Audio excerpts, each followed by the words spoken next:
Hey, good afternoon, everybody. Welcome back for another episode of the Weekly Roundup live here on A2D Radio. I'm your host, as always, Steve Rochelle, being joined the new sidekick over here, Mr. Zach Burr. Zach, how are we feeling tonight this afternoon, brother? Back in the swing of things. The new sidekick. I think that's explains me perfectly. I am like the perfect sidekick, am I not? It's what I do. Everything in life, I'm I'm just that guy. I'm the guy you want to be next to on like the 2-hour, 3-hour plane ride because I'm just that entertaining motherfucker. Are we allowed to say that? I think we're allowed to say that. Hey, man, we can say whatever we want here. Oh, perfect. Okay, my bad. See, it's been a while. I haven't had the rundown in so long, and we kind of killed it. It's dead, So now here we are. But let's not forget, we're brought to you by our doc, your doc, make him yours. Dr. Paul Fizdale, Specialized Physical Therapy LLC, Burlington, Shirley Hill, Princeton location. Find him on the web, specializedphysicaltherapy.com. So let's get right into it, man. Let's get right into it. We're going to get into this poll question. We got a lot of stuff to go over today. We got some Sixers talk. We got some Flyers talk. We got some Phillies talk. We're going to be joined by Brian Kellenher. He's also a big Islanders fan, so I guess I'm going to have some fun with him. He's going to have some fun with me. And, I'm just going to enjoy all of it. Unfortunately, he is not fighting next weekend. One of his opponents, Quarterman, tested positive for COVID. The fight was pulled. So, we'll have to change gears a little bit here, but we'll still have fun with Brian. Thankfully, he's still going to give us some time this afternoon. And, we should ask him. We should ask him if he needs a replacement fighter because, I will accept, probably a lot less money than whoever the guy he was going to fighting was. I mean, he could kick my ass for a certain price, let me tell you. Hey, man. Need some new tires on my car. I think Dana wants fighters, not beatings. I mean, I'm sure you could take one, brother, but come on. He actually wants a challenge. All right, but let's get into the poll question here, and that is also brought to you by Ambuck Services at AMBUCK Services. Call Michael Ambrose. Tell him A2D's got you 20% off gutter guards, anything around your house. He's got you covered. AmbuckServices.com. But the poll question is: will Jason Kidd become the next Sixers head coach? Agree or disagree? Zachary, what you got, man? I think he has a good chance to become the next coach if he's expressing that much interest. Usually it makes sense for an organization to pursue somebody who's clearly expressing interest in a job. So is he my guy necessarily? He might not be my guy, but that's a different conversation. I think there's a good chance he could become the next head coach of the Sixers. Yes, I don't want to say he is, but I'd say I'd lean more in that direction than anything else. I'm neutral on this. I'm in between because neutral. Oh, you got to pick a side here. I've got to pick a side in a second. I'm trying to talk myself into what I'm going to go with here. That's okay. No, because I'm with you here, and also Greg made a great point last week where Jason Kidd could be vital to somebody like Ben Simmons. So it's definitely somebody you have to think. But we also have to look on it on the other side is, can this guy coach a lick? Can he? Is the real question. Yeah, it doesn't matter if he's a good fit for Ben Simmons. It doesn't matter if he's the new voice just because he's the new voice in the locker room. That man has to coach. He has to. Yeah. That would be. I'm with you. That's why I talked about. If we turn the conversation into whether or not if it happened, would we like it? And that's a different conversation. But that would be my biggest concern with it if it were to happen is the fact that what I saw in Milwaukee from him. I more remember him for dumping water on the floor, out of his cup, like to get an extra timeout or something, than I really do anything from a positive coaching perspective. Now, the guy was also young and fresh out of the league as a player at that time, very inexperienced as a coach, maybe not quite ready to be in that role, and maybe you learn a lot, being in the assistant role that he's now been in with the Lakers and things like that. Maybe, the second time around, it's not the first time a coach in any sport is much, much better the second time around as opposed to the first. So, Jason Kidd was obviously a very smart basketball player, high IQ guy, all those things, did all the right things, the right basketball plays at the right times. So he should be able to coach. It seems like a guy that would understand how to coach. Can he learn from his previous mistakes in Milwaukee when he gets that second chance? That's my big thing with him. And I don't want to say one way or another whether he can. Like, I don't want to say we did this with Brett Brown. Oh, we think the guy can learn, after a few years on the job, and the guy doesn't learn shit, and he's awful, and we wasted 7 years. Here's Brett Brown's biggest problem. If you really go down and break down and think about it, he sat there and tried to make this team a Euro team. You didn't have a Euro roster. You do not have Euro guys on your team. You have a team that was built, bred, and ready for bully ball. Granted, that's not the style that he coached, but you as a coach has to sit there and say, hey, this is what I have on my roster. This is what they're good at. You can't fit a square peg in a round hole. And this is what, in my opinion, ultimately cost Brett Brown his job. For me, I would think, and I think we saw from players' comments about it, as much of a scrub as those players might be, there seemed to be an accountability issue with Brett Brown. It's kind of like the dad or the parent that wants to be their kid's friend as opposed to actually being the parent. Like sometimes you just got to be able to beat your kid's ass, and it is what it is. Hey, that's parenting sometimes.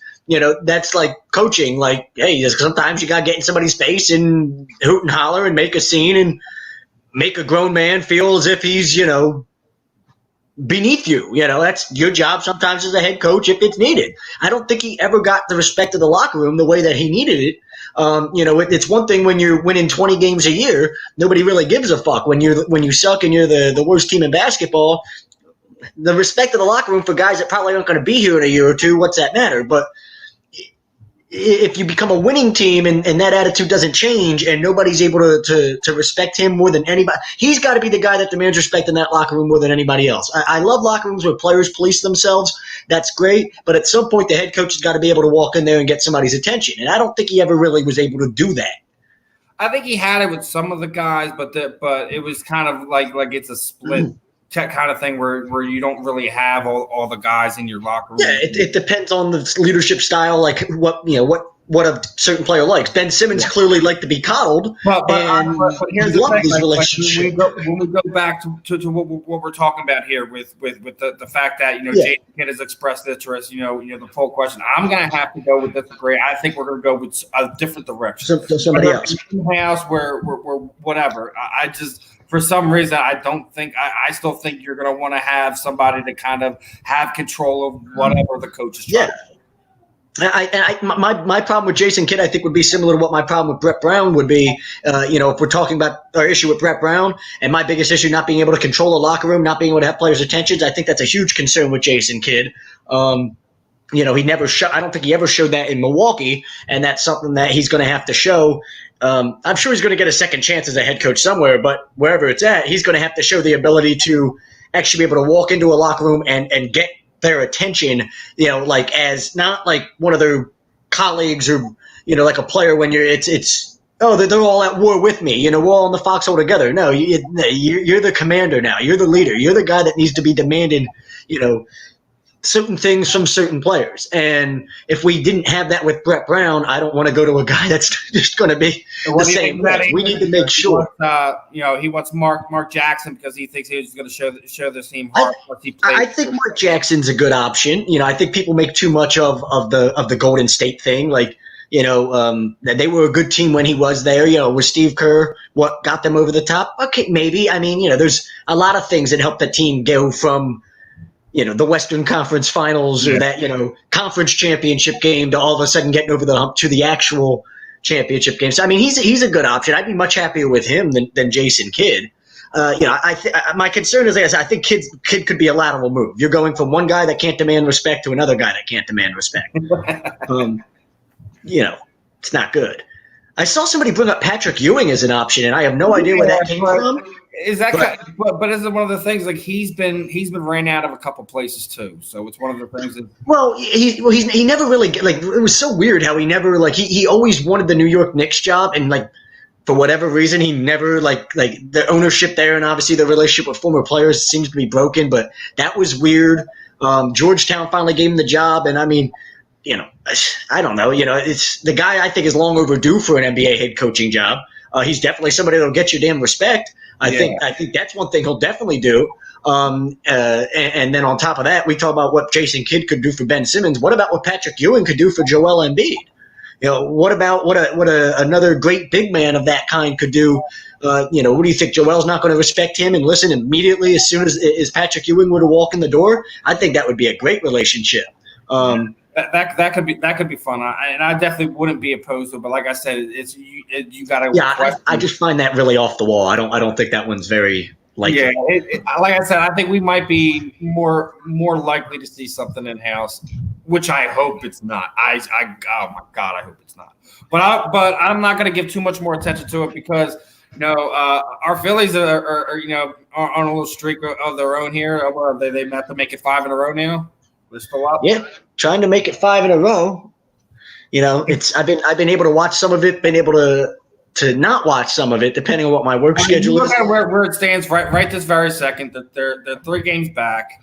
Most of the games they play this month are in the division. I think there's only like 6 games out of the division, and they play 7 games against the Marlins, who are in second. And I think they have 2 series with Atlanta. We have a 7-game series coming up with the Marlins, where I think there's 2 doubleheaders or something like that in it. I can watch them on cable down here. I have a streaming site. I watch all of my sports on Bela Sports. BelaSports.com. I'm sorry if I'm not allowed to actually say that because I might be plugging somebody. I don't know. Whatever. It's a good site. If you live somewhere like I got cable down here, but I obviously can't watch Philly sports, I can watch all my football and baseball and NBA and hockey and all that on the streaming site. And I don't have to worry about any of the ads that pop up on a lot of that nonsense. You ever go to those streaming sites and it's nothing but ads popping up and you got to click out of them every 2 seconds. They just keep popping up and it's annoying you more of them than there actually is the game content. This doesn't have any of that. It's awesome. But no, real quick because he just put it up on the screen. Anthony just threw up. He liked Jeff Van Gundy too. Jeff Van, it's a name. I don't know. Yeah, I don't really know if I like any of the Van Gundys. Wasn't Stan Van Gundy the one that was in Orlando for all those years? Yeah, that's Stan, right? I think I'm more of a fan of Stan Van Gundy than I am his brother. His brother's Jeff's the one that's on commentary or something, right? Didn't he do NBA commentary?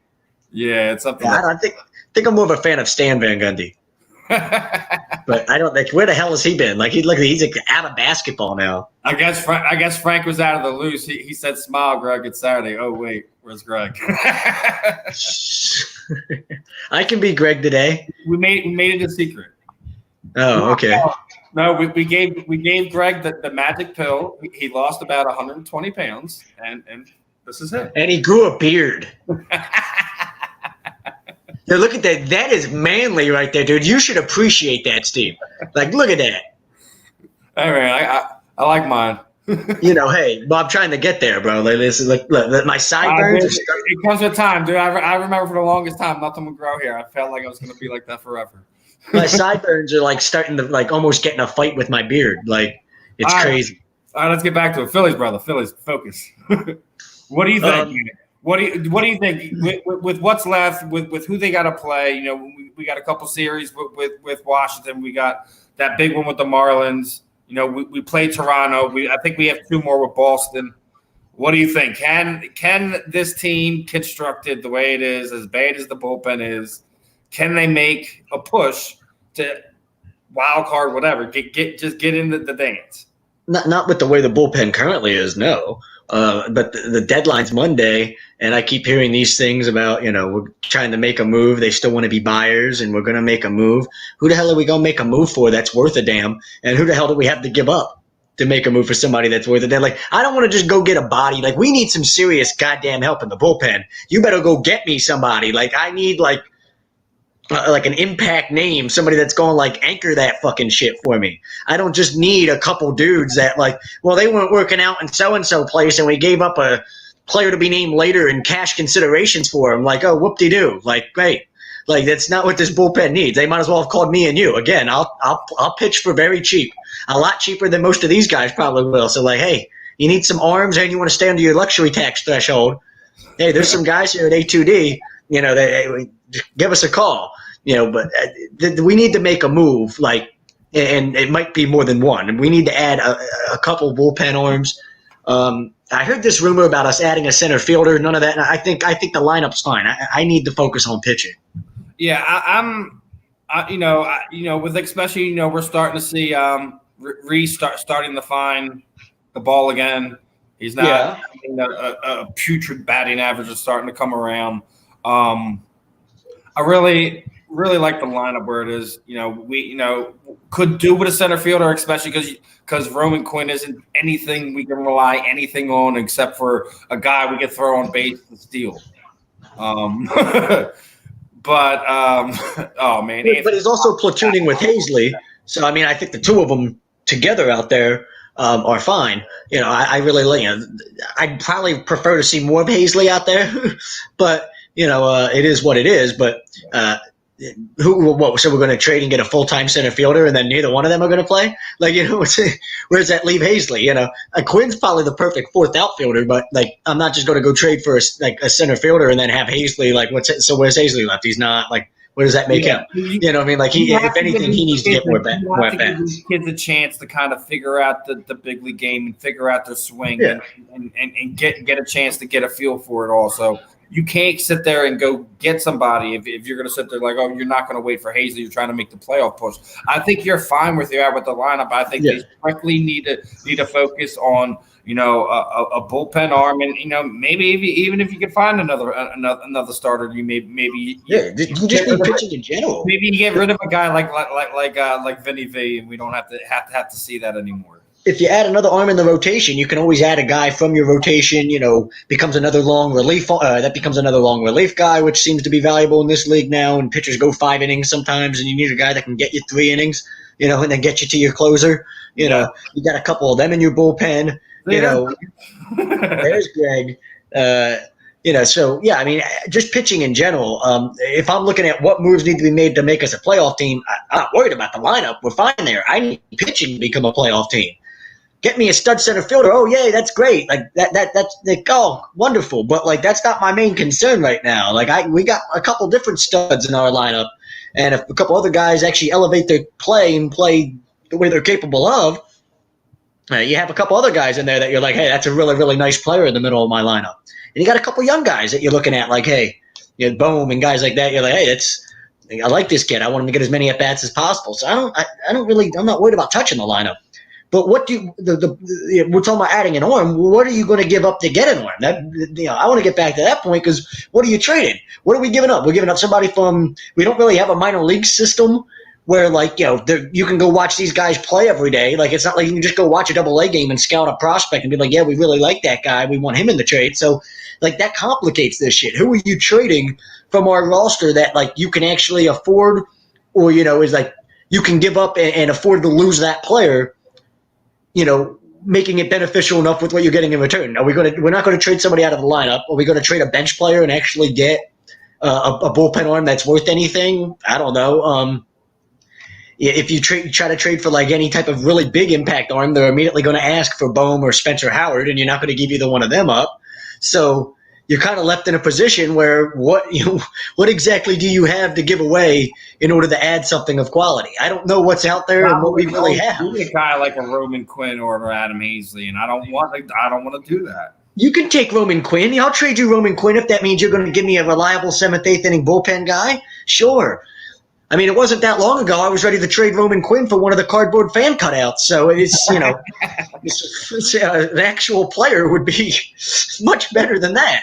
Don got one for you. Are the Padres the best hitting team in the National League right now? The Padres are fun to watch. I'll tell you what. I don't know about the best of anything. It's hard to say. The Padres haven't been the best at anything in a long, long time. But I think they've got the best young player in all of baseball in Fernando Tatis Jr. There's a lot of guys that are exciting. Ronald Acuna, obviously with the Braves, Vlad Jr. up there with Toronto. But I think Tatis, he is the most exciting young player in baseball, more than Acuna, more than Vlad Jr. If I'm picking a guy, like he's I want to watch every day just because they're that entertaining. It's him.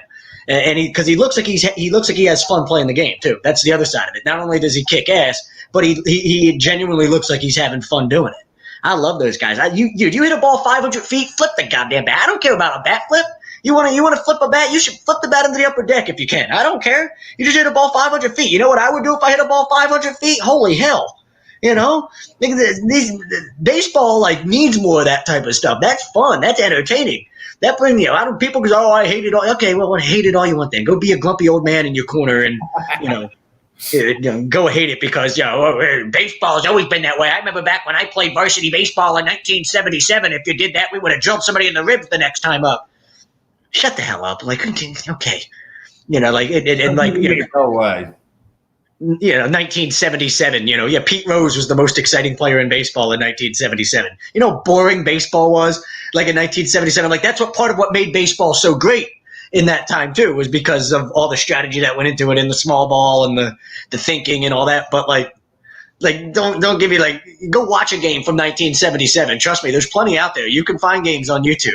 It's like you want to find players that are like, there's very few players that were like genuinely entertaining to watch back then. You might have had teams that were fun to watch. Very few players were actually like entertaining.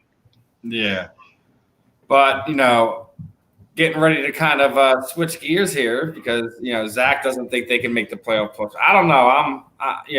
They have to handle business. They're one of the teams that if they handle their own business, which means winning series, they should be able to get in. At least in the wild card format, I don't think they're gonna catch the Braves. That's gonna be too tough. I tell you, you don't make the playoffs by losing series. That's definitely not how. So I mean, winning series. No, would be a good start.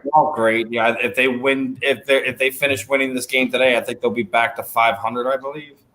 So, but I can't trust this team to consistently win series with a bullpen that is historically still one of the worst in baseball history to this point. And, we keep talking, oh, it's early. No, it's not that early in a 60-game season. It might be early in a normal season, but, what are we? We're almost halfway through the damn season now. Like, it's, when you look at the games. There's still only 3 games back, so. Well, that's fine. And that's great. That actually speaks volumes to oh my God, we're 3 games back and we got like a dumpster fire of a bullpen? The good Lord, can you give me somebody? And that's why, they're going to be buyers. But I think it's really up to their own destiny. It's basically if they can figure out something for that bullpen, yes, they can. Of course, yeah, that's going to be the main thing. I can't, but just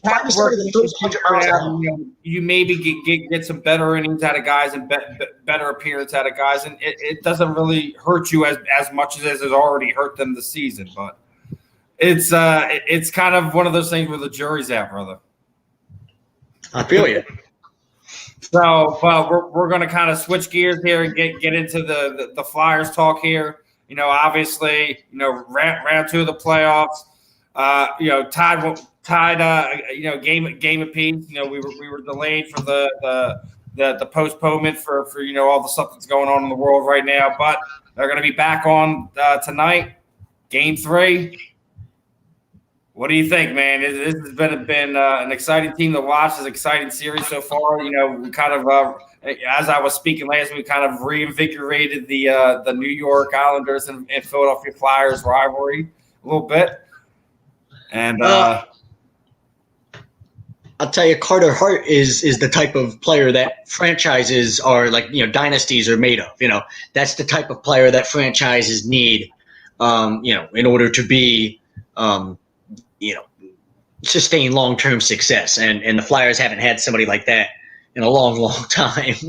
It's, hey, ride the kid for everything he's got. They're going to go as far as he can take them at this point, I think. And it's, which in hockey, goalies can take you a long way. You see teams win Stanley Cups all the time by having, a goalie get hot at the right time and, just riding his success all the way to a Stanley Cup when you're like, oh, like that, nobody would have expected that. That's happened plenty of times in the past. So, and I don't know if it would be unexpected with, this year because the Flyers have actually been a very competitive team.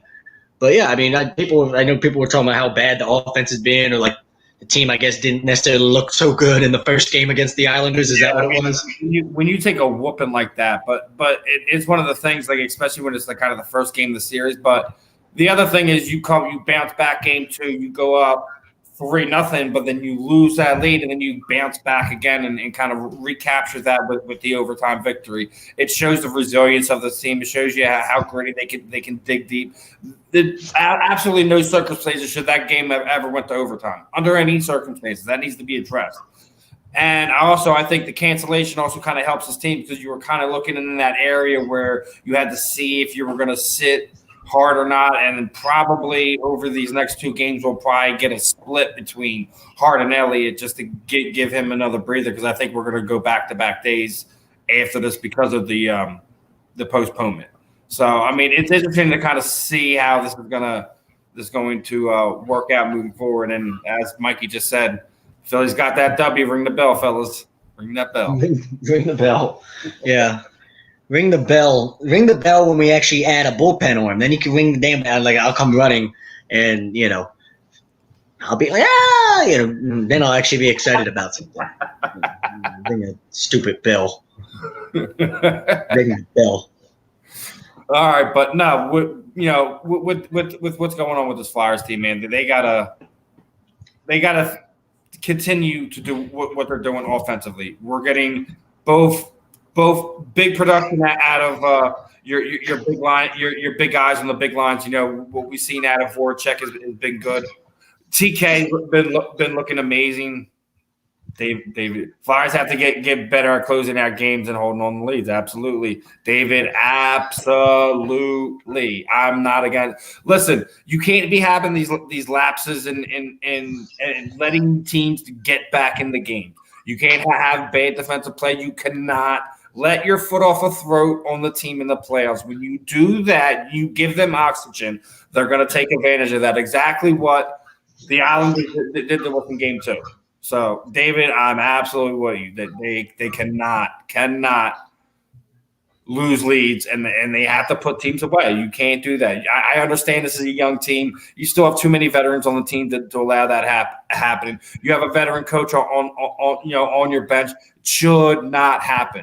What happened in game 2 should not happen. So, it's definitely something to kind of take a look at, but I still think, I'm still going to go with my original prediction of Flyers in 6. I can very well see it going 7 games, especially, how tight both of these teams are. So, if you continue to get your production out of your big guys, hopefully Giroux shows a little bit more over these next few games, and Hayes continues to dominate the way he's doing, and you get more production out of your defensemen, which is probably, I think, our strongest suit right now. What you're getting out of guys like Hayes, out of Provorov, out of guys like that. It's you have to continue to get that, and they have been. So hopefully we can see what's going to happen moving forward with it. But I like this. I like this team in this series. I don't know about you, Zach. Yeah, I mean, I think it's a Flyers team that they've got the best chance to win. Actually go all the way and win it. Better than any Flyers team I think we've seen in a decade. At least since that team that went to the Stanley Cup against the Blackhawks. Had a lot of talent on it. They achieved a little bit that year and had like a lower seed than they should have. But that was like a super talented team with Danny Briere and guys like that. So I think Danny Briere was captain, clutch in the playoffs, and that's the name drop right there, brother. I mean, Danny Briere was. I mean, if you can get production out of like that out of some of these guys, we've seen that. JVR has kind of taken a lesser role. Hasn't really been dressing for a few of these games, so it's kind of important to see where guys know, like, hey, like, I understand, like, I have to kind of take a backseat in the playoffs when it comes to these matchups, and it's important that we get it right, and get to this next round. I think that this team, if they get there, they could probably make a very strong case to be a Stanley Cup champion this year. What, that 2010 team, that was that 2010 team, I believe, right? The Flyers team that went the Stanley Cup. They needed Carter Hart. I mean, they had a backup to a backup or whatever playing goalie and Leighton, whatever it was. I mean, they had every that offense was that whole team. When you look at the roster, probably was more talented. You look at the names at least on that roster, maybe some bigger names. You're like, oh yeah, wow, look at all those names, Briere and all the guys on it. Better probably than this team looks top to bottom from a roster perspective. But you've got probably what is the ultimate. It can either be it can be your Achilles heel in hockey, or it can be your the opposite for you. It can be the thing that propels you to a championship, and that's the goalie play. And this team actually has somebody that is already one of the best goalies in hockey, but he seems to also have this like magic and this swagger about him too, where like people around him believe in him that much. Where it's almost like, hey, if we jump on his back, he can take us there. We believe, we can, we're going to win because he's that good. Special players have like that about them too, where like other players around them seem to really gravitate towards them and think, wow, this guy's this good. We really can. We need to believe we really can win this thing.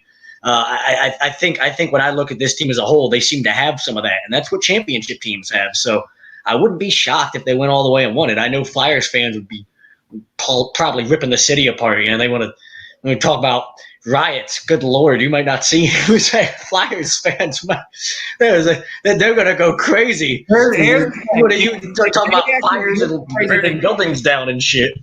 If they actually pull this off, make a run, and successfully win the cup, do they really think they're going to stop the city from celebrating that? No, that's what I'm saying. Like, people are talking about, like, oh, like, you can't, like, destroy cities. Like, we're going to do that. Like, what are you talking about? Like, cities do that when they win championships. Like, how many times, like, you see videos of, like, oh, like, they just won the Super Bowl. And, like, yeah, this the next day. Look at the city, like, partying deep into the night. And you got people dancing on cars and shit and, like, lighting phone booths and, like, bus stops on fire. You're like, what the fuck? Yeah, go look at some of – you ever seen some of those videos? You should go look at them. Like, that's what I expect. That's what I expect to happen. Remember the Chicago's Bulls championship? It was like a regular scene, watching cars on fire. And yeah, this is like that's what I expect to happen if the Flyers win. Like, people in Philly are gonna like, oh fuck it, like just let's burn the rest of the city to the ground. As bad as it's been down there, it wouldn't surprise me one bit, man. As bad as it's down there in South Philly, man, it would not surprise me one bit. They ripped the city from shreds. As much as I love this, our fans in the city. Kind of people take advantage of that, being that we're already get that label, and they kind of. I mean, Flyers fans are just nuts. My thing with Flyers fans is more they're just like, yeah, fuck it, we're gonna do it. It's like, dude, like these people are crazy. Like, it's like, dude, that's their type. Like, that's exactly like what I picture Flyers fans as the type of people that win a championship and then go celebrate it by like destroying the city. Like, that's exactly what I picture. Like. And have at it. I mean, I love the passion, but goddamn, it's it's gonna be a hell of a scene. If they do it, I don't live there anymore. They still have to take care of business. They still have to take care of the Islanders. We still have at least two more series left to take care of. Well, yeah, the big series you'd have to go through the Lightning or something like that too. Once you get through the Islanders, probably right. It looks like it's the Lightning up 3-1. Oh, Game 5's tonight or something. Hey man, bring on the Island or the Lightning. Let's do it. Bring on the Lightning. Let's do it. No, yeah, the Lightning game. Okay, yeah. So the Lightning up 2-1 in that. No, the Lightning up 3-1. That'll take us back to the early 2010s when. There you go. Yeah. It's talking about a rivalry. There's a rivalry there, right? Going all the way back. How much that was a rivalry. Going all the way back to like 2004 or whatever, right? It's like Roman Czech moniker. Right around the time they came into existence, it was almost like immediate. Robert Esch, was that the goalie at the time for the Flyers? Oh my God, Robert Esch. You like that name drop? Good Lord, I watched more Flyers game when I was that age than I do now. Holy shit. I remember watching that Lightning series in like 2004. Hockey's a different game now. It's it's like when you change something, like not everyone kind of runs with it. So, some of us old heads kind of you get kind of turned off them, but some of us kind of evolve with the sport. And then we get guys like you, Zach, are just like, I'll tune in when it's necessary. Yeah, I don't know. I guess I never really had like a fandom type of like I never had a diehard hockey team, but I always followed the Flyers because it was the Philly team. But I don't know. Like I don't know if like this is probably a stupid reason because there's like we've got idiot fans in all of our fan bases. But I just like I had enough conversations with Flyers fans that were just like how, like what? Like I just like some of these people are just like out of their they were out of their mind. And, like the type of stuff that like the conversations that we would have like it just like drive me crazy. I was like I can't be a fan of a team that has fans that are this nuts. But I mean not all of the fans are like that obviously. Not all of the Flyers fans seem to be that delusional or that ignorant, I guess is the word for it. Like someone like I remember having conversations with Flyers fans like every year. Like it almost seemed like Flyers fans at points were like Cowboys fans at times in my childhood. Like they thought we were going to win a Stanley Cup every year, even though it's like, dude, this team clearly doesn't have what it takes to win a Stanley Cup. Like we're honest about all of our other teams in this city, but like sometimes I feel like Flyers fans can't be about.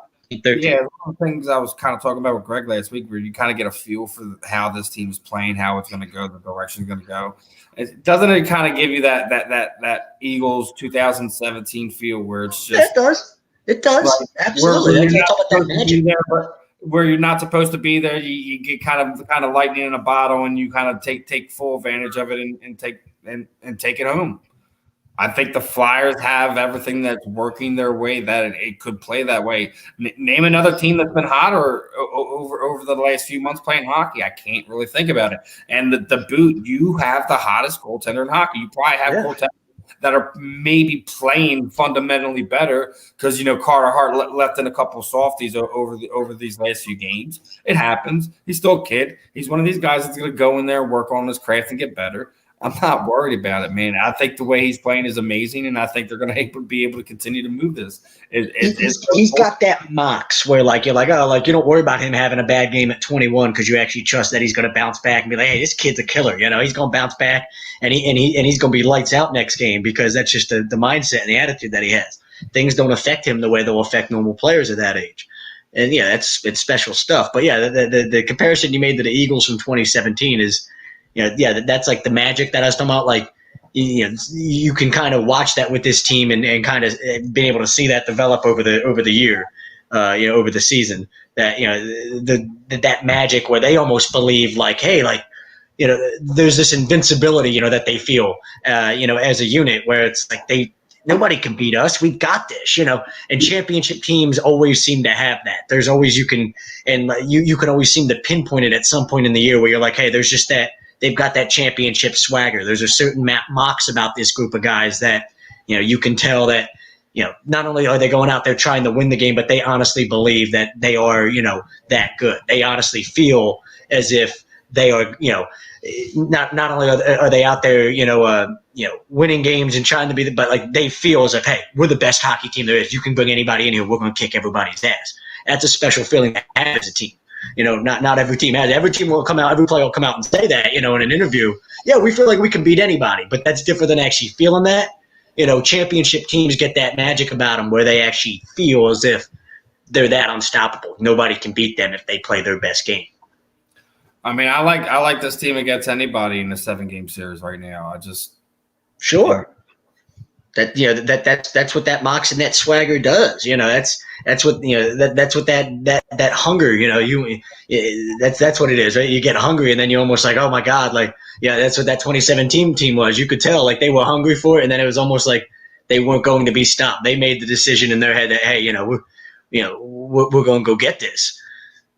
That's when you're young, sometimes that helps energize it even more. You know what I mean? And they've got guys like Giroux on the team who are obviously veterans, but when you've got young players that are now, able to come in and also be like, impact players for you, that young energy always seems to uplift the guys that have been around forever and experienced everything in the league. That's probably the biggest difference of this team is how, your younger players are playing. The young defensemen have really kind of stepped up to the plate. I've kind of already mentioned how Hayes has been doing. So it's like you got to take it and run with it at this point. So and just that youthful exuberance in general. You remember what it was like to be young, right? I know you're not like so young anymore, but like you remember what it was like to be young. That youthful exuberance that you just have about everything when you're young. It's. For whatever reason, winning's always fun, but it's always going to be more fun when you're, 21 and it's your second year in the league and you've never really experienced anything like that before. And it's, you're just along for this magic ride. It always seems to be, so much more fun because of the youthfulness that goes into it. But when you got a team with like a perfect mix of all that, that's so perfect. A guy like Giroux that's been through, like I said, everything. He's been through playoff series where they've made deep playoff runs. They haven't won playoff series in long stretches of time with him there. He's been through everything in this league where, he's kind of battle tested. And then, you get to see the young kid next to you and how excited he is about every single thing that he's experiencing during that time. And it almost makes you go, oh, yeah, wow, I remember what it was like to be that age and play in my first playoff series and how much fun it was. And it brings that out in you now, you know what I mean? Even though you're a little bit more mellowed out and all that, it brings that youthful exuberance back out in you. So there's a special quality about this team. Sure, I've told my Flyers, my friends that are Flyers fans, hey, this is the team that you should be excited about. Of all the teams that you've ever been excited about, like this team is like legitimately has a reason to make you excited as a fan. There's substance to it. There's something there to believe in. Enjoy the ride. That's what it's about, right? Absolutely, man. Especially with everything going on. And I think they're gonna really kind of take advantage of it. Like I said, man, it's there'll be some salty people down here in Florida near where I'm at, especially if they beat the Lightning to get there. Yeah, man. But I got a neighbor that anytime anybody wins at anything, they're cheating. Like they always cheat. Like they're like no, like they didn't beat the Lightning. They just they cheated in that game. Like it's some people are like I know some super like they're gonna be pissed, but I might actually enjoy that aspect of it. Like I get to see all my neighbors around me and all my friends around me down here pissed off because of it. I take pride in like other people's like anguish almost. It's like, like your team lost and you're pissed about it. And like, it's hilarious to me. Oh man. It's, yeah, man. You're that way. Don't lie. You know you're that way. You're that way. Man, we like to rub your nose in it, especially when you're wrong. Exactly. You're that way. You're probably the guy that's gonna like text your like Giants fan friend and like rub it in his face as soon as you kick his ass. I got family members who are Giants fans, so as soon as the Eagles win it, you're like, you like that play? I bet you like the way that game ended. 61-yard field goal. Yeah, but I think we're gonna move on. I don't know what's taking Brian. So we'll kind of switch gears here. You got scare them away. You got UFC Fight Night tonight. It's I think UFC Fight Night 175. Good Lord. Yeah, and Anthony Smith is the headliner on there. He's going to be going up against Alexander Razik. And the co-main event is Ruthless Robbie Lawler and Neil Magny. So it's first Robbie Lawler has been around for like ever, hasn't he? Yeah, man. Like Robbie Lawler. Robbie was like his first in the beginning days. He was literally just one of those guys who he just threw down punches. Like his big highlight reel at the beginning was being knocked out by Diaz after like them exchanging these going through this crazy exchange. He went through like the Elite EX days, and then went to Strike Force and was a middleweight champion there, and he had some battles over there. Then came over to the UFC and moved back down to welterweight and made a run. Had his big wars with Rory McDonald. That's probably the most. And he's like 38 years old now. Yeah, he's 38. He's about to get his ass kicked. What is he thinking? He's fighting Neil Magny, and Neil's a former military service member. So first off, salute Neil, and that should be a real fun fight. Neil's what 30? So aren't they both old by MMA standards? 38 and 33. Are we really saying that as Mike Tyson's about to get back in the ring? He's about to fight another old man. I mean, you get like two old men fighting each other, and I mean. He'll probably make more money on pay-per-view than like any heavyweight fight you had. Yeah, your boy's coming at your neck, man. Exactly. Yeah, I know. Hey. I'm gonna. This has been inspired by all the episodes of that '70s show that I watched. Whatever, Tommy. You're just jealous because you can't grow a beard like this. He can't. Tommy knows he can't grow a beard like this, so he's just got to hate on people who can. Oh man, but no, I mean you got to really think about it. Daniel Cormier's still 38, 39 years old, and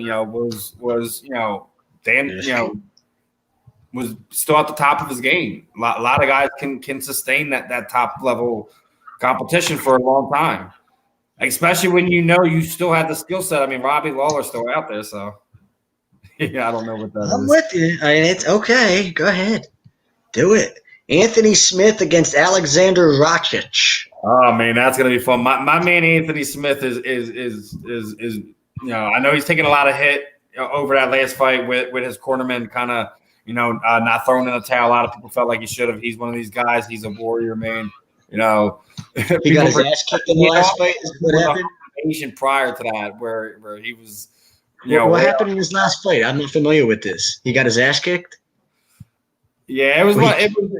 I don't think he was really there mentally, man. It was like a couple weeks after he had like a home invasion where like he literally like was like beating on this guy and like he's like, wait, I put professional fighters away and I can't knock out this bum that's in my house. Are you serious?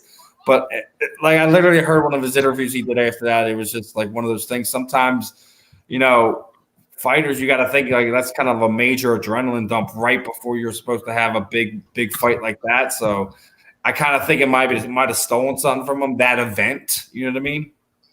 Yeah. So who's this Rocket? He's Austrian. A lot of people don't really. It was sleep on Alexander. Alexander Rakic. He's from Austria. He looks like a badass, dude. He looks like he's about to kick this dude's ass. Yeah. Rakic is I love his striking. Man. He's well rounded.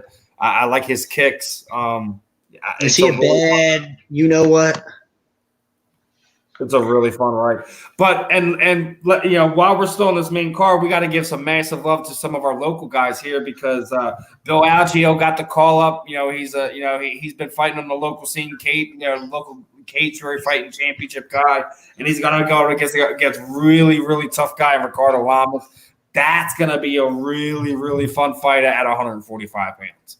Bill Algeo's not, he's no slouch on his back, on his, his wrestling, his striking. He's got all the tools he needs in his tool belt, and everyone knows who Ricardo Lamas is. Ricardo Lamas was like what? He went like 10 years before the tools in the tool belt. So, like, man, like these guys are gonna throw down. It's really fun, and I'm really excited for Bill to kind of have this bigger platform now, being one of these guys from the local scene. So, I'm really excited about that fight too.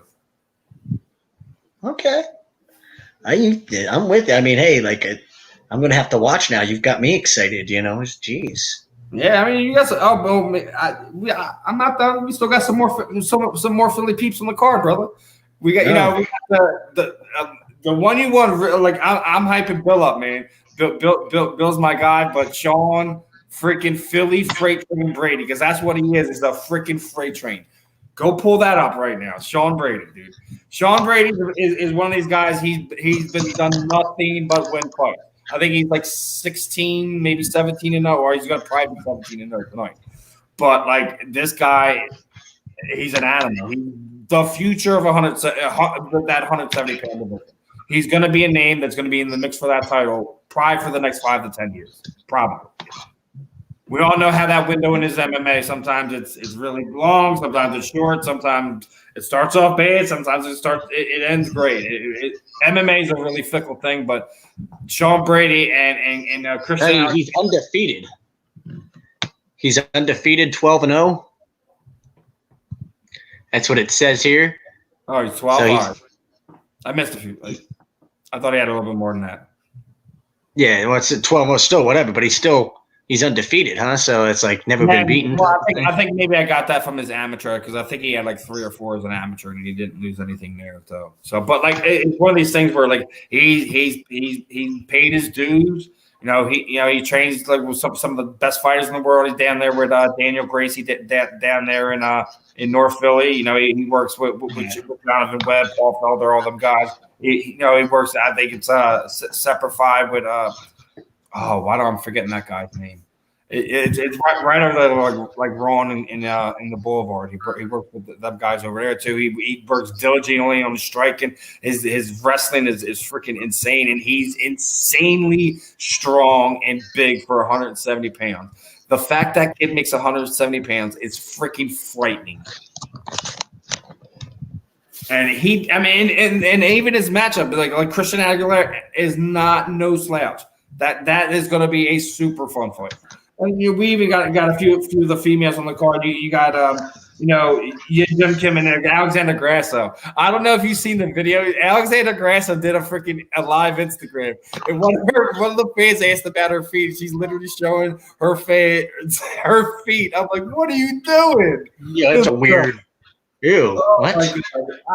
I get it, appreciate your fans, but that was beyond me. So how about this middleweight fight with this undefeated guy, the Impa? I don't want to mispronounce his name. Casangwe. Impa Casangwe. I mean, he's 7-0, so obviously he's undefeated. What's the deal with him? I've never even heard his name before. So is he becoming like this big deal, or is he waiting for like a breakout fight? Like, what's the deal with him? I mean, even if you look at the guy he matched him up with, it kind of really looks like he's being fed to him. So, they're really hyping up Impa. They're trying to it's like giving him a bunch of like squash opponents for him to kick the ass of, and So how about the other fight? I'm looking at featherweight fight. This Austin Springer kid looks like he's got a future in professional wrestling if MMA doesn't work out. Holy hell! Yeah, but he's going against my man Bruce Leroy Glow, man. Alexander Caceres is a fun fighter to watch, man. Is he? Oh my dude, he does the whole Bruce Leroy thing. I'm that serious. He comes out in the yellow spandex and everything, man. He's great. Jeez. And he has that striking style, like he's really fluid and fun like that. So, and he's really great off his back. Alexander Caceres is a really fun fighter to watch. Like I said, a lot of people don't know a whole lot. Did you just say he's great on his back? Meaning his jiu-jitsu smartass. How'd I know you're going to make some smart-ass comment like that? It's what I do. It's what I do. Yeah, he just ran over training. He just literally sent me a message. That happens. He ran over in his training? Yeah. So he's not coming on? Yes. Okay. You sound disappointed, Steven. It happens, man. I want to bust his chops on some Islander stuff. It's all right. I still got. That's why he didn't want to come on. See, you scared him away. He's like, damn it! I know he's going to bust my balls about this. No, I mean it probably has more to do. Like he when you have a fight cancel out on your last minute like that, it's rough, man. Be gone, Satan. I mean, you really don't know that. Like I imagine you're sitting there, you're expecting this nice fat paycheck. You're gonna get to punch somebody in the face on top of it, and they yank it out from underneath you. You're not gonna get the fight. You're not gonna get paid for it, and all the money you've been spending towards to be able to have that fight is now going to waste. So I mean. He probably went to the gym and started unloading some necessary violence on some pads. I guarantee you, and I don't blame him one bit. I don't, man. And he's going to be even madder later after our Flyers beat his Islanders. That's probably part of it. That's probably.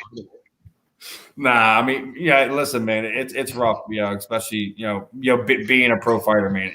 It's very hit or miss when it comes to matchmaking, when it comes to the fights going through, all that stuff, man. It's really rough. But like I said, man, that's the business they get into, right? Yeah, I can't get. I'm still stuck on this. I'm still stuck on Tom's comment about me looking like I'm from the 70s. I haven't been able to get past it. Maybe it's the hair with how the mustache goes with the beard to go with. I'm looking at the sideburns. Maybe look at the sideburns. It's outrageous. But I mean, geez, like. Oh, that's why I got to shave it off, man. What about to say, good Lord, like Tommy, like. Usually, it's good-looking people that try to talk shit about the ugly people. It's not usually like ugly people trying to talk shit about other ugly people. Like it's. Oh man! Tom's mom told me once that Tommy's got a face that only a mother could love. So. And then, Well, No, Tommy likes to make the joke. He always says that he has a face for radio, and he's over here making jokes about my face. So disappointed. I mean, he's I'm very proud of my beard, and now I feel like so like dejected. Yeah, I think we had someone else pop him that they wanted Ty Lue. I see it. Yeah, I don't want Tyrone Lue. I know he seems to be the name going around. I don't want them to do that.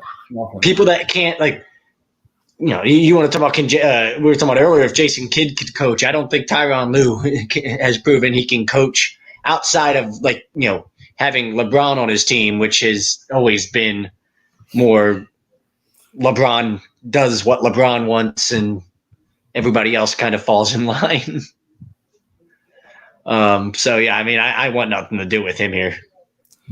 I mean, I don't have a per se problem with him. I just don't think he's meant for this team in any way, shape, or form. People keep talking about Jay Wright, obviously coming from Villanova. I really don't think. I really don't think that that's going to happen. I just think it's more of a sexy name type of thing. The sexy name that people would love, to have, but it's probably not realistic. But I mean, is there other names from the college ranks that maybe could be realistic? I mean, I really don't think so. I think that it's going to be in-house. I really do. I really think that's going to be. I know we're getting. It's going to be somebody. Why didn't Elton Brand just promote himself? Let's see how that goes. Go in-house. Who are we hiring in-house? Is there an assistant on this team that is really that was it Mike Brown? Is that him? Is that who it is? Because that's kind of what I'm hearing. Is Mike Brown's on? I didn't know Mike Brown was on our staff. Is that who it is? I forget. I don't know. I heard it might be in him. Yeah. Okay. I mean, that's interesting. Mike Brown is an interesting name. But I don't know. He's another one.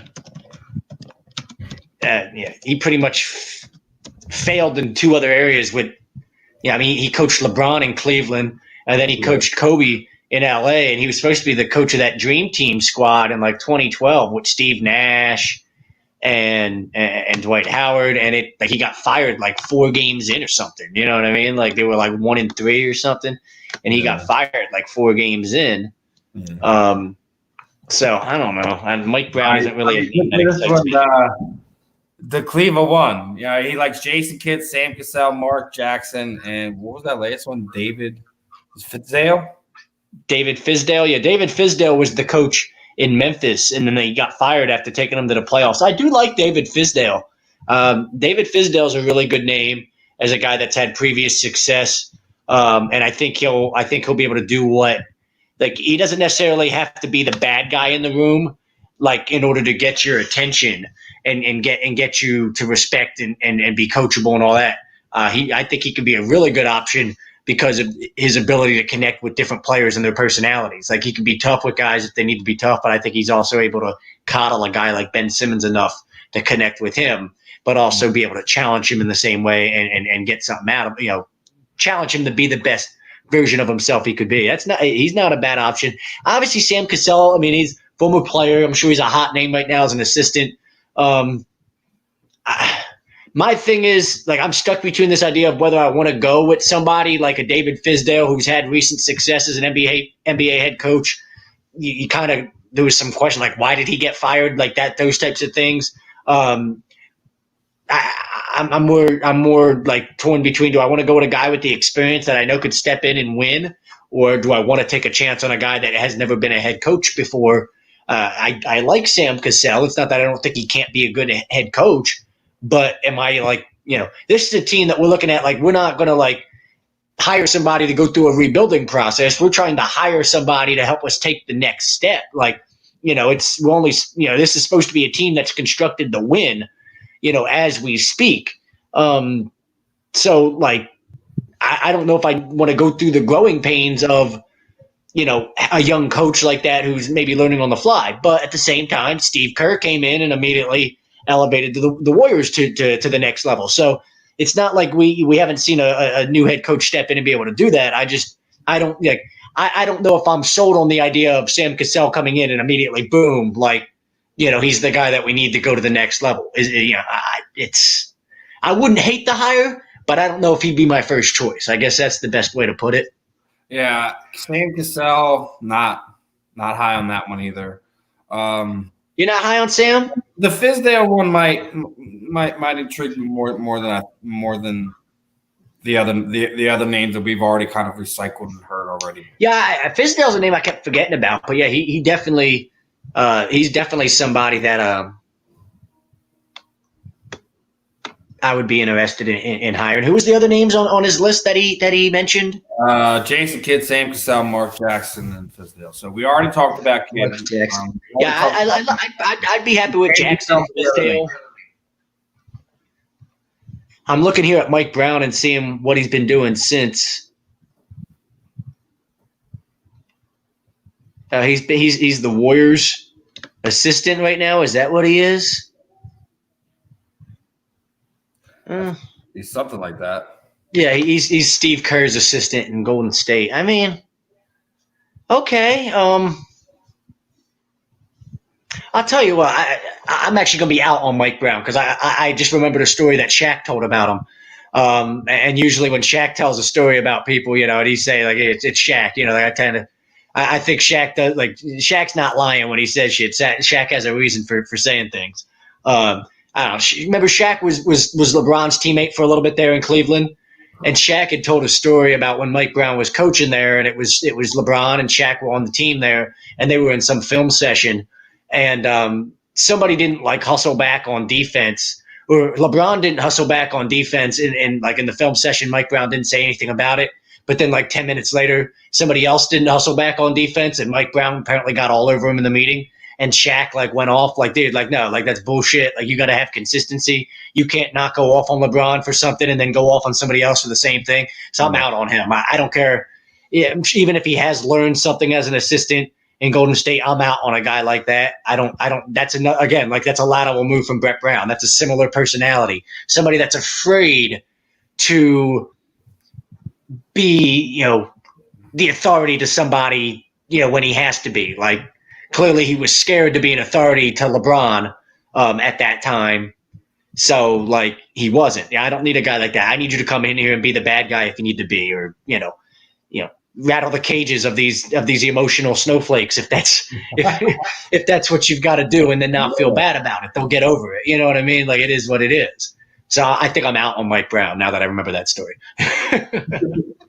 But still with the combat sports, man, did you see bare knuckle boxing is going to have events September 11th? Bare knuckle boxing is probably. I might have to. I mean, it's definitely got my attention. Can you bet on it? Listen to this lineup, brother. Thiago Alves is fighting Phil Baroni in the main event. Hector Lombard is fighting Kendall Grove in the co-main event. So, I mean, I'm pretty sure you're pretty familiar with those four names. So, if that doesn't pique your interest, I don't know what to tell you, brother. I was hoping Tyson was going to compete in the bare knuckle event. That wouldn't even be fair. Stop it. I want to see Tyson Holyfield 3. I need a grudge match. There's a fight I'm really looking forward to on there because you got literally the queen of bare knuckle boxing, Christina Friere, is going to be fighting Callie Cutler. That should be interesting. Christina Friere is. I don't. The idea of women bare knuckle boxing doesn't sound as sexy. It's Go Google Christine right now. Right now, it's F-E-R-E-A. No. No, I don't. I don't know. No, give me 3 minutes, brother. Give them a mud pit, and I'd be a lot. Give them a mud pit. 3 minutes. Can they bare knuckle box in a mud pit or like a pool of chocolate pudding? Then I'd be a lot more entertained. I'm going to have to smack you, brother. I'm just letting you know. Like a pool of hot caramel syrup or something. I promise you, caramel syrup. I'm going to send a fighter to your house and make you eat them. I promise you. You're going to make me eat them? I mean, them words. Stop it, brother. Don't threaten me with a good time. Stop it. I said, eat them words, brother. Eat them. Eat the words. I heard Ronda Rousey. She likes to slap her man around and all that. I would she can come slap me around anytime. Yeah, anytime. I think Travis Brown might have a problem with that, and you might have a serious problem there. I thought they weren't together no more. Travis Brown, no, they still have the Browsey Ranch and all that stuff, dude. Like, do they? Yeah, man. He's about like a whole 6'7", 2. Yeah, I know who Travis Brown is. Yeah. Yeah, he's Australian or New Zealand or something. Yeah, I think he's New Zealand. Yeah. Yeah, I know who he is. I remember watching him fight. What, Travis? Oh man, yeah, he was when they started having that really big phase of really tall, really really long heavyweights. Yeah, that whole Stefan Struve era and guys like that. You know what I mean? Yeah, I remember Travis Brown. Oh, Don, yes. How do we feel about the Andre Dillard injury? Well, I was another. How was there to feel? What do you mean? We just lost him for the whole year, and he was supposed to be, a franchise left tackle. Now, who the fuck knows what he's ever going to be? And now it's complicated the whole situation because Jason Peters wants more money to switch back to left tackle. So we're going to put Matt Pryor at left tackle, which means you might as well be playing left tackle, which means pray for Carson Wentz. Oh man! Does that sum it up for you? I mean, that kind of sums it up, does it not? That's the biggest thing you have to be like the Dillard injury causes a whole lot of problems. Yeah, it's just a chain effect. Here's the thing: we're starting to talk about how our wide receivers are coming around, and these young guys are looking good. The core's looking good. All the Carson's looking great. He's thrown more touchdown passes in practice this year than he did with less passes. You hear all these great numbers coming out about it. But then the offensive line is still ain't looking good. And last I checked, we're in a division that has the defense, probably some of the best defensive front in the league. I expected the offensive line to go through an adjustment process because they brought in a guy like Rich Scangarella, who's from the Kyle Shanahan coaching tree, and they clearly brought in offensive assistants this year where they want to try to institute some things that the 49ers do with the run blocking schemes and the zone blocking schemes and stuff like that in the run game. I think we've already been trying to copy what the Chiefs do in some ways because Doug loves being able to take things from Andy and adapt and use it as his own. I think what you saw with us adding the speed and all those guys at the wide receiver position in the draft is an attempt of us trying to get as many elite athletes on the field as possible, a lot like the Chiefs do. So I think there's a lot of things that we're trying to do as an offense that are we're trying to adapt some of the things and adopt some of the things from some of the best offenses in football and institute them into our own offense and make them our own. And that, when you do that, there will be a little bit of an adjustment process with it. And it sucks that we don't really have the training camp and the practice time and the preseason time and all that to make that happen. But at least if we were healthy, it's okay, we're going to go through that transition, but everybody's healthy. If, you've got guys out of position and you got guys that shouldn't even be on the field in certain positions, fuck the adjustment process. I mean, you're fucked regardless almost, you know what I mean? It's we're trying to learn new blocking schemes and, we've got guys playing out of position, doing things that they in over their head in positions they probably shouldn't be to begin with. As much as I want to be high on this team, it scares me. As much as I want to be high on this team right now, you have to be concerned with what's going on with the offensive line right now. Well, and listen, the offensive line, a lot of that can be offset by us running the football very well and Miles Sanders becoming a beast. And which I think he will be this year. I think he's going to be one of the best all-purpose backs in football. But him being able, and then also what we did a lot very well at the end of last year was the screen passes and getting the ball out of Carson's hands so quickly. It kind of, okay, who cares how much pressure, how bad the offensive line is if we're throwing these screen passes out to Boston Scott and Miles Sanders, pretty much whenever we want. There was times that it seemed like we could do it at will towards the end of the year last year where, if we wanted to run a screen pass, as long as we executed it well, it seemed like it could work almost every single time. And Boston Scott was getting, making big plays constantly on little swing passes and things like that. So, we can offset the offensive line issues by doing different things like that. But the whole point of bringing in all this elite speed and getting all these guys that can stretch the field on this offense was so you could take your shots down the field, so that you could have, plays set up where, Carson has a bunch of time to sit back there in the pocket and let things develop, and then you take your shots downfield to these elite athletes with all types of game-breaking speed. You can't really do that if you can't count on the offensive line to give you the time necessary. So I still think offensively we're going to find a way to be okay. I think we've really put a ton of focus all the way around with you've seen the pieces we've added, like talent wise, but also coaching staff and all that. I think the offense has really made a concerted effort this year to, hey, we have to become more explosive. We have to become more of a big play offense at times. There has to be things we can do, in the passing game that allows us to be a big play threat and things like that, and have game breaking ability, every once in a while. Teams have to be able to fear your ability to beat them over the top and make big plays and do things like that. And we didn't really have that last year. So I think we're still going to see that regardless of who's playing offensive line. But it obviously becomes a lot harder to do that as consistently as we would probably like with a guy like Matt Pryor playing left tackle. I think ultimately what's going to happen, and you tell me what you think here. I think Jason Peters has all the leverage, and they're eventually going to give him more money, and he's going to end up playing left tackle. I think that's what's going to happen here. Yeah, the only way you should do that, but that sets a bad precedent because you got to remember that. Okay, remember that's why the guy's a Hall of Famer. But that's why we didn't make the trade for DeAndre Hopkins, because we weren't going to be a big fan of tearing up a contract that's 3 years old and having to do that whole thing. But then wait, why didn't we trade for DeAndre Hopkins? Huh? Wait, I didn't hear this. Why didn't we trade for DeAndre Hopkins? Contract, and it was like, well, you're going to bring him in and trade him, and then trade for him, and then having to go give him like his contract because Hopkins wanted a new contract type of thing. Yeah, but also remember he signed one fairly recently too. So listen, and we went through that with T.O. where Joe Banner tried to say that we don't renegotiate. Why were they going to tear up the deal for 3 years on it? Well, I don't know, but I mean, you make exceptions. You make exceptions for special players. Whether the organization wants to admit that or not, that's on them. But maybe they wouldn't do that for a guy that isn't like their own guy. Like DeAndre Hopkins is not our guy, but for a guy in Jason Peters that's been here for how long? That's going to go into the Hall of Fame with an Eagles insignia, as an Eagles player.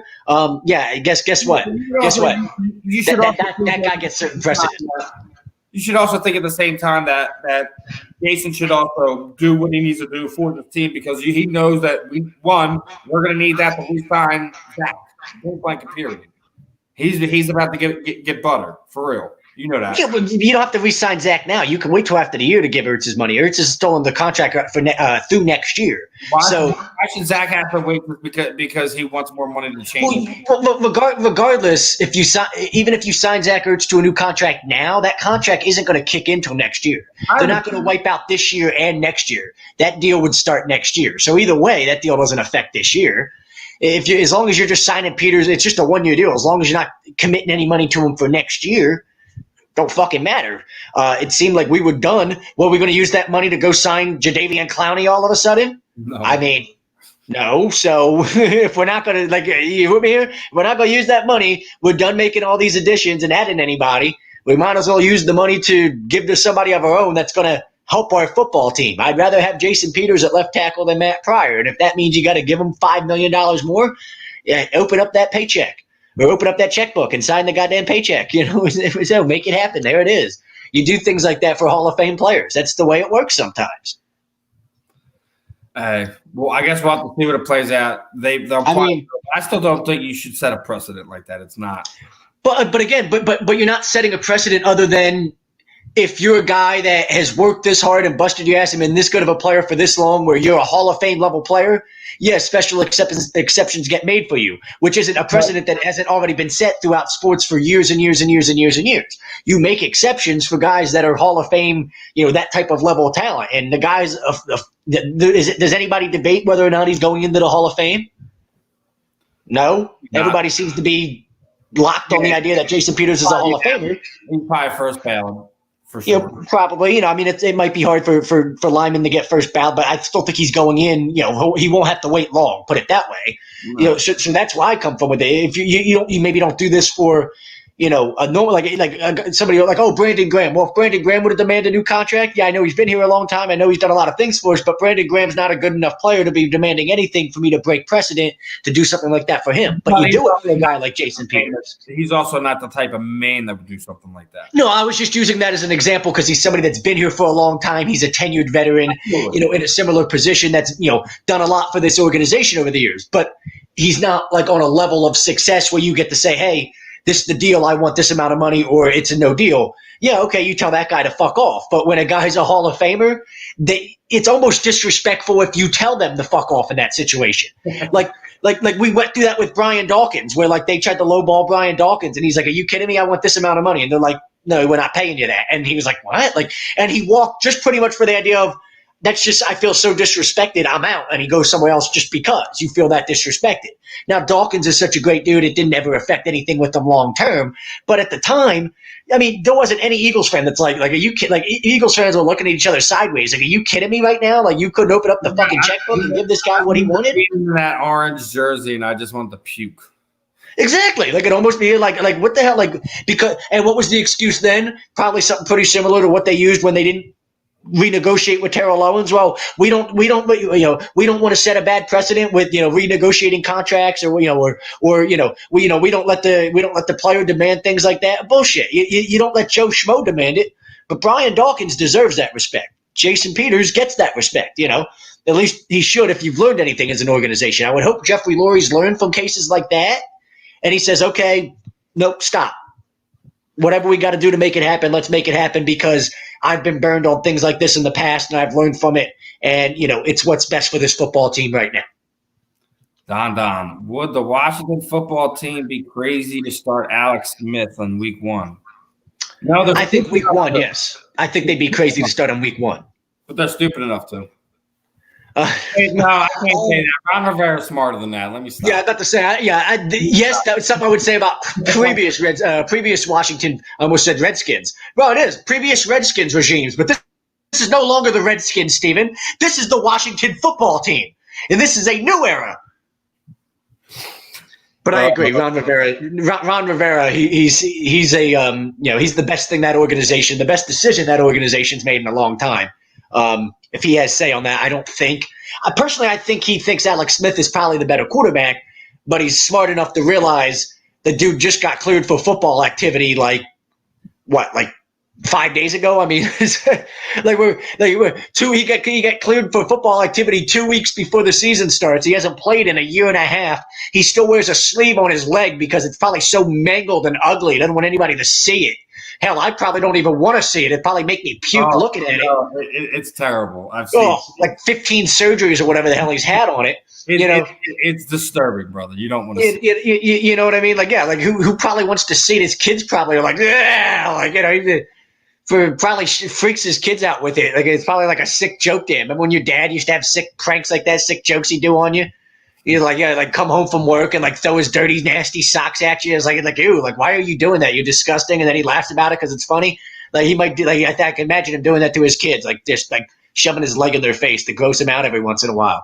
But I think they're going to work him into that role. If we're being serious, I think Haskins probably starts. I think it boils down though if Haskins ascends or he stays where he's at. If he you won't see him. You will not see Alex Smith. I think Haskins, if he's to struggle the first few weeks in, they're going to try to work Smith in and have him be the starter by week 6 or something like that. They're going to try to give Haskins a long enough leash where they feel like they won't catch any criticism or any heat. Oh, we gave him long enough. We gave him enough. We gave him enough time to develop.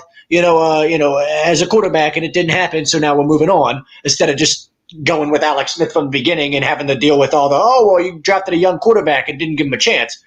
If he sucks 6 games in, hopefully Smith by that time is, got his feet underneath him enough where you're like, okay, we're not worried about putting you in there. I would still be worried about him taking a hit. I mean, wouldn't you? I mean, I'm looking at the way the guy, I know it's always been cleared for football activity and he looks good throwing the football. All that's great until somebody's crashing down and, at your feet as you're trying to step into a throw. Like that shoots. Like I think I would be scared. I remember snapping my collarbone in 2 umpiring, and I can't remember like how long it took me. I can't tell you how long it took me after everything healing. I had to take a few good shots, like a foul ball straight back, smoking me in that arm. And in order for me to trust it again and to realize, hey, I'm good. I can trust the equipment. It's not going to hurt me. I'm all right. That's what I feel like he's going to have to go through. He's going to have to take a couple good shots with somebody crashing down at his feet and hitting him, in that area. And for him to be able to bounce back up and be like, oh, look at that. I'm okay. Okay, cool. Before you're fully comfortable doing something like that. You can't convince me he's mentally ready to step into that role week 1 and just start slinging it around. Yeah. I don't care how, good of an athlete or what these guys are trained for, because, this is what they do as professional athletes. That's just human nature. You can't convince me that dude's ready to step in and just do that. Like, I think there's a whole mental process to that. No, and you're right, man. But while we're still on some football, we got some things going on. Like I said, I'm gonna be announcing later on tonight on the weekly Roundup Twitter for the giveaway winner for the Ron Jaworski golf outing for whoever's been doing that. I'm also on the Twitter account. I'm gonna be actually announcing another giveaway when I sent some personal items of mine to be signed. He sent me an extra card that's signed, so we're gonna be giving away to some of our Twitter followers to make sure you guys are following the weekly Roundup Twitter account there. And we're gonna be talking some more football moving the next few weeks, because obviously, as the seasons get ready for its potential kickoff, because there's still a little gray area there, unfortunately. So we have to continue on, but prepare for the fact that it could be some postponement, delayments, etc. We'll be like 12 hours from kickoff on Thursday night. It'll be like 10 a.m. and we're gonna get word. The NFL is announced. It'll be like Friday night. It'll be like right before we're supposed to get ready to do the show the next day, and like the next morning we're gonna have to redo the whole way. We're gonna have to do the show because the season's been postponed. So we're gonna have to drive Ralphie nuts and reset the show criteria. Yes, exactly. By the way, I love Ron Jaworski. Jaws is always awesome. Did you know that Jaws, I believe it's his daughter, married Donovan McNabb's niece or a nephew or cousin or something? So it's Jaworski's daughter married somebody from Donovan's immediate family. So now Donovan McNabb and Jaworski are family, they're actual family, they're related now. There was a whole picture that I saw on social media of them all at the wedding together. Yeah. I think it was Jaworski's daughter married that's how you literally marry your family. That's how you literally. Hey, it's so funny. That's so insane. I can't believe that shit doesn't get talked about more. You would think in this city people would be obsessed with that. Yeah. So guys, if you haven't already entered, make sure you either hop on either my tweet on my Twitter or or the one that we did for weekly roundup, or just simply follow Ron's other two social media accounts, both related to the golf and his both of his youth project one as well, just to kind of let's get some more ears and eyes on things that Ron does around the area, because despite the fact that he's a former Eagles quarterback, despite the fact that he's probably one of the better analysts involved in the NFL, films, etc. The guy that do that type of work. He does amazing work around it and in the community. So really thank him and his management for first and foremost offering us the golf outing for some of our listeners. It's awesome. So we're gonna be working some more things out. Other than that, you got anything else you want to add into before we get ready to wrap this one up, brother? I know Jaworski's got a huge house in South Jersey somewhere. I know that too. I know if you search hard enough for it on Google, you can find pictures of it. And they'll tell you where it's at, and you can go visit it. So, you might want to go check that out too. Yeah, I'm sure you'll appreciate that. All right, Zach. But, if you have any memorabilia that you want signed by Ron Jaworski's, you should give out his address on it. I wouldn't do that, by the way. I'm not going to do that. I wouldn't know that. That's this guy. I wouldn't. I'm not going to. I mean, come on, really? I'm not going to do that. Although, like, let's think about it. Like, I don't like you can really Google anybody and get anybody's address nowadays, which is scary. Like, I could Google you, like, and like find out where you live like that if I really wanted to. Why anybody would want to know that information though is that's what I don't understand about any of that. Like, oh man. But have you ever woke up in the morning, Steven, and just been like, you know what I want to do today? I'm going to Google so-and-so athlete just because I want to find out where they live, what their house looks like, what their address is, and how long it would take for me to get there. That's just very weird. I've never had that. Like, never once been like that. I've been a fan of a lot of things. Yeah, I've never had the will or inclination to Google them to find out. No. You know, you go through proper channels to go about that thing because too many crazy weirdos in this world. We've dealt with enough. 2020 has already showed us its colors already this year. And speaking while we're at it, you know, obviously we should, you know, give some condolences and some thoughts out. You know, we lost Chadwick Boseman last night. You know, the guy played Black Panther. You know, played.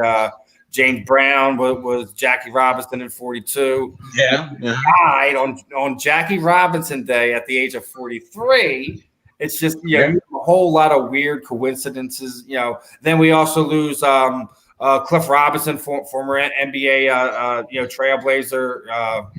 Was another one of these years, man. You know, one of these weeks and days. Just so much craziness going on, both in life and sports and everything else in between. So. It's everyone hug your kids, hug your family because be taken like that. It's crazy. This world is crazy. Life is crazy. But before we get ready to wrap it up, just another thank you to one of our sponsors, and that's Dr. Paul Fizdale. Make sure to make him your doc. Paul Fizdale, Physical Therapy, LLC, Burlington, Cherry Hill, Princeton locations. Find him on the web. That's specializedtherapy.com. But we will be back next week. We're gonna have another fun one lined up. Obviously, it was gonna be a little bit more football. Probably, hopefully, we'll still be talking some hockey. I don't know if Zach cares one way or another about that. Is Greg coming on next week or something? Did I miss something? Is Greg supposed to be on with us? Is that what's supposed to go on here? Is it? I don't know. I don't know. Somebody had said something about Greg getting canceled or something. Like, did Greg get? I thought Tommy had made the comment earlier. Did Greg get canceled? So I wasn't sure if he was going to be like the third member or something next week or what. Greg got kicked off. I don't know. No, I mean, basically he was the bridge to get us to me and you. So. I see.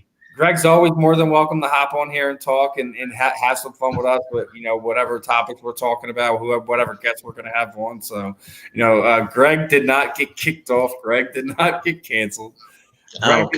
Greg is a Swiss Army knife who any one of us can call upon when we need. How about that? It's. Did he pay you to say that? It was. No, he did not pay you to say that. No, man, it all comes from the heart, man. We know notes over here. You say so. All right, thanks, Don. We'll catch you guys. We'll catch you next week. Other than that, guys, let's get ready to wrap this one up. Big thanks to all the listeners in the chat, guys. Make sure if you haven't already, if you haven't gotten your A2D gear, make sure you're heading over to Philly Drinkers and getting your own stuff. We got shakers, hats, gaithers, all that fun stuff. And then it looks like Zach's getting ready to scratch something away. I don't know what's going on. Yeah, I had to scratch something. I didn't think it was caught on camera, bro. Jesus. I'm not even gonna stop. Hey, whatever, bro. Do not pay any attention to anything Zach does while he's on camera. We'll be back next week, same time. We love you guys. I doubt anybody even noticed it, and now you had to expose it. Nobody even noticed it.